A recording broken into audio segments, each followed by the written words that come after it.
राधे, हरे कृष्णा। कैसे हो आप सभी लोग? आशा करती हूँ आप सभी परम मंगल में होगे, स्वस्थ होगे, अच्छे होगे। सबसे पहले आप सभी को जन्माष्टमी की अनंत और अनंत शुभकामनाएं। मेरा बहुत फेवरेट उत्सव है जन्माष्टमी, दिवाली, होली। सबसे मैं पूरी साल भर जन्माष्टमी का बेसब्री इंतजार करती हूँ और इस बार तो मेरे लिए मेरी एक्साइटमेंट लेवल बहुत बहुत ज़्यादा हाई है, क्योंकि मेरे घर पे आगमन हो रहा है जुगल जोड़ी सरकार का। जी हाँ, जन्माष्टमी में मैं जुगल जोड़ी सरकार की प्राण प्रतिष्ठा करने वाली हूँ। मेरे घर पे राधा श्री कृष्ण जी का आगमन हो रहा है। मार्बल के हैं, 1-1 फुट के हैं, इतने सुंदर इतने सुंदर इतने सुंदर हैं कि मैं क्या बताऊँ। आज की वीडियो में मैं आप लोगों को बताऊंगी कि श्रीधाम वृंदावन में जन्माष्टमी कब बनाई जा रही है, या फिर जन्माष्टमी का उत्सव आप लोग कब बना सकते हैं। देखिए, श्रीधाम वृंदावन में अगर आप जन्माष्टमी पर जाने की सोच रहे हैं तो कुछ बातों का ध्यान आपको अवश्य रखना है। जिसकी होटल पहले से बुक कर लीजिए, क्योंकि उस टाइम पे नहीं मिलेंगे। आप कोई भी गोल्ड ज्वेलरी वगैरह पहन के ना जाइए, उस टाइम पे नहीं मिलेगा। जन्माष्टमी का जो उत्सव बनाया जाता है ना, वो भगवान श्री कृष्ण जी को डेडिकेट होता है। भगवान श्री कृष्ण जी जो होते हैं वो भगवान विष्णु के ही अवतार हैं। पद्म पुराण में ऐसा वर्णन आया है, एक जन्माष्टमी का व्रत रखने से, केवल एक जन्माष्टमी का व्रत रखने से आपको 20,000 करोड़ एकादशी के व्रत रखने का फल प्राप्त होता है। तो सोचिए, जन्माष्टमी का जो व्रत है कितना बड़ा व्रत है, ठीक है ना। इस व्रत को बहुत विभिन्न तरीके से रखा जाता है, वो मैं आगे वीडियो में आप लोगों को बताऊंगी कि जन्माष्टमी कब है और जन्माष्टमी आपको कब कब सेलिब्रेट करनी है। जन्माष्टमी से ही प्रारंभ हो जाते हैं बहुत अच्छे दिन, क्योंकि पहले आती है जन्माष्टमी, फिर आती है लाला की छठी आती है, उसके बाद फिर आपको की आती है राधाष्टमी, और फिर राधा रानी की भी छठी आती है, ठीक है ना। एक बात ध्यान रखिए कि जन्माष्टमी का जो उत्सव श्रीधाम वृंदावन में बनाया जा रहा है वो 2 दिन का बनाया जा रहा है।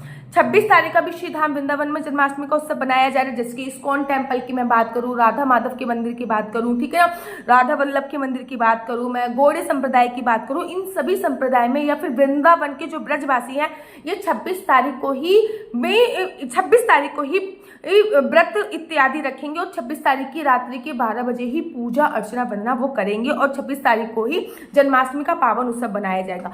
जन्माष्टमी पर इस बार मैं पंचांग देख रही थी ना, वो सारे योग बन रहे हैं। जब श्री कृष्ण जी का प्रादुर्भाव हुआ था उस समय पे जितने सारे योग बन रहे थे, सेम उतने ही सारे योगों का निर्माण इस बार भी हो रहा है। इस बार की जन्माष्टमी बहुत ज्यादा खास होने वाली है।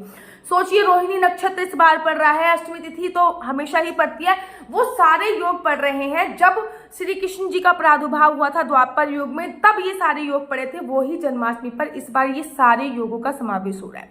जन्माष्टमी का उत्सव वृंदावन में 2 दिन बनाया जा रहा है, 26 तारीख को, लेकिन 26 तारीख की रात को बांके बिहारी जी के मंदिर में जन्माष्टमी का उत्सव नहीं बनाया जाए।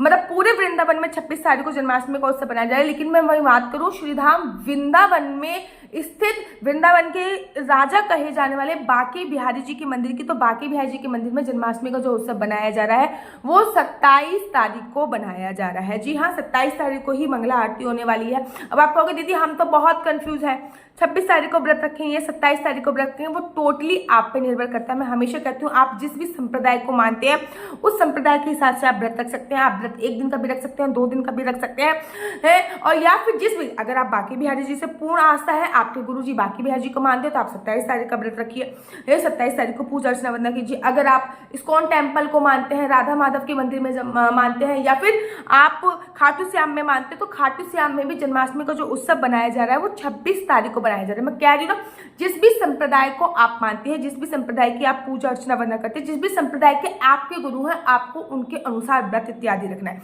क्या 2 दिन का व्रत रख सकते हैं? जी हाँ, 2 दिन का व्रत रख सकते हैं। मैं बात करूं तो मैं 26 तारीख को सुबह सुबह अपने जुगल जोड़ी सरकार की स्थापना करवाऊंगी, फिर 26 तारीख को दोपहर को मेरे घर में भजन संध्या इत्यादि का आयोजन होगा, और 26 तारीख की रात को ही मैं अपने बाल गोपाल लड्डू गोपाल का प्रादुर्भाव कराऊंगी। लेकिन हाँ, मैं व्रत 27 तारीख को भी रखूंगी, लेकिन 27 तारीख को मैं दही हांडी का उत्सव बनाऊंगी, और जो कि जन्माष्टमी से ही रिलेटेड होता है। तो जन्माष्टमी का जो उत्सव है वो 2 दिन बन रहा है। मेरे को तो लगता है ये बहुत अच्छी बात है, खुशनसीबी है कि हमें अपने इष्ट, जिस व्रत का, जिस उत्सव का हमें पूरे साल भर इंतजार रहता है, वो उत्सव 2 दिन है। ये बहुत अच्छी बात है। 2 दिन भगवान की पूजा अर्चना वंदना करेंगे, 2 दिन घर में, 1 दिन आप 56 भोग का भोग लगा दो, 1 दिन माखन मिश्री का भोग लगा दो, 1 दिन दही हांडी का उत्सव कर दो।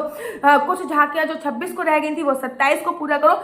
आपको आपके आराध्य, आपको आपके इष्ट की पूजा अर्चना वंदना करने के लिए 2 दिन का समय मिल रहा है। ये बहुत ज्यादा सर्वोत्तम है।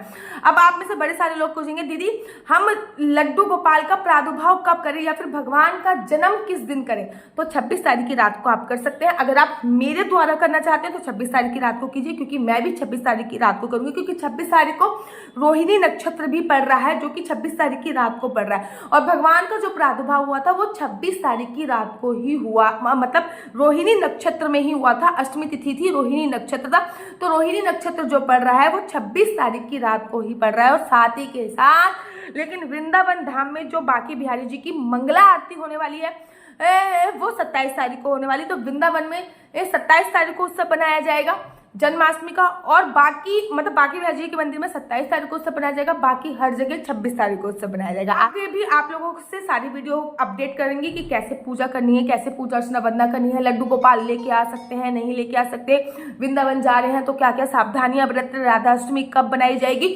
छठी कब बनाई जाएगी, छठी 1 सितंबर को बनाई जाएगी, ये भी मैं अभी बता देती हूँ। अगर आप अपनी कुंडली मुझसे दिखवाना चाहते हो तो नीचे मेरा व्हाट्सएप नंबर दिया हुआ है। आपके बच्चा जॉब करेगा, आपका बच्चा बिजनेस करेगा, आपके हस्बैंड का काम नहीं चल रहा या फिर आपको कोई शारीरिक दुख है, वो कब पूरा होगा, आपकी कुंडली में राजयोग है या नहीं है, ये सभी जानकारी आप मेरे से कुंडली के माध्यम से प्राप्त कर सकते हैं। लेकिन ये फ्री नहीं है, कुंडली देखने का थोड़ा सा चार्ज है। मैं सारी कुंडली फोन पे बताती हूँ, एक एक चीज का सोल्यूशन भी बताती हूँ। तो ये मेरा व्हाट्सएप नंबर है 429202565, इस पर संपर्क करके आप अपनी कुंडली मुझसे जरूर दिखवा सकते हैं। आशा करती हूँ आपको मेरी वीडियो अच्छी लगती होगी। अगर आपको मेरी वीडियो अच्छी लगती है तो आप अपना यूट्यूब चैनल हरि बोल को लाइक शेयर सब्सक्राइब करना बिल्कुल भी मत भूलिए। तब तक के लिए मुझे दीजिए इजाजत। राधे राधे, हरे कृष्णा, हरि बोल।